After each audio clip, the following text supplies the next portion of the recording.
Hello and welcome to another Python video. Today we're going to be talking about conditional statements, and there's three types of conditional statements that we're going to be talking about: if-else statements, while loops, and for loops. Now, the first type of conditional statement we're going to talk about is if-else statements. Now this is an example of an if-else statement. It's very simple. It's just if one statement, or let's say if 3 is greater than 5, then print 3 is greater than 5. If it's not, then print 3 is not greater than 5. It's a simple, if this is true, print do this, and if anything else is true, do this. If. So, I'm going to show you some other ways we can use this. It's very good for a lot of things. So I'm going to show you some other ways we can use this. Alright, so here we have the high temperatures, the daily high temperatures for 5 days, and as you can see, the median temperature is 20, and then the mean or the average temperature is equal to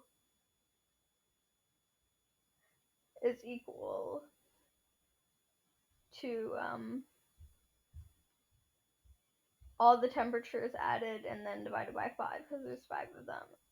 And as you can see, our if-else statement here is if the mean is greater than the median, print the mean is greater than the median, and anything else, print the median is greater than the mode. So as you can see, the mean temperature is greater than the median temperature, which means that the average temperature is greater than 20. So I think we can use this in our data analysis projects as a way to ask questions about the data we're given. So the next thing we're going to talk about is while loops. Now, this is a while loop. So essentially it means as long as something is greater to, equal to, or less than something,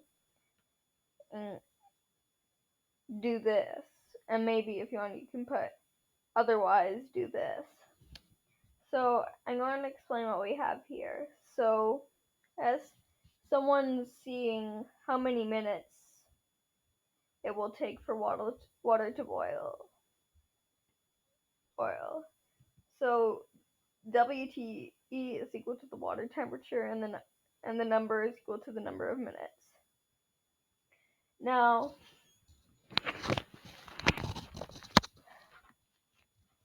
this statement is saying as long as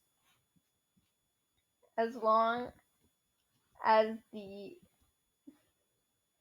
temperature of the water is less than 100 degrees, the water is not boiling. Now the water temperature is starting at 4 degrees, and as you can see here, when we say WT plus equal 8, it means it's adding 8 each time. 9. So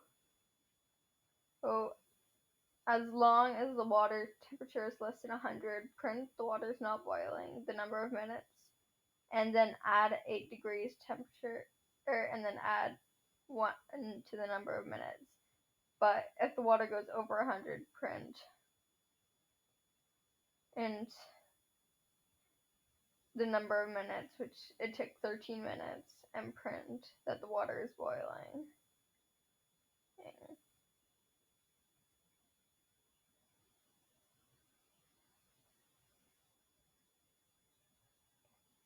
So this might be good, especially for like if your statistic involves measuring and using this just to say to almost true or false statements that are continuing. So this is a fun little loop thing. And the last thing we're going to talk about in this short little video is 4 loops. Now, 4 loops is kind of weird because it'll print every item in a set of data, whether it be lists.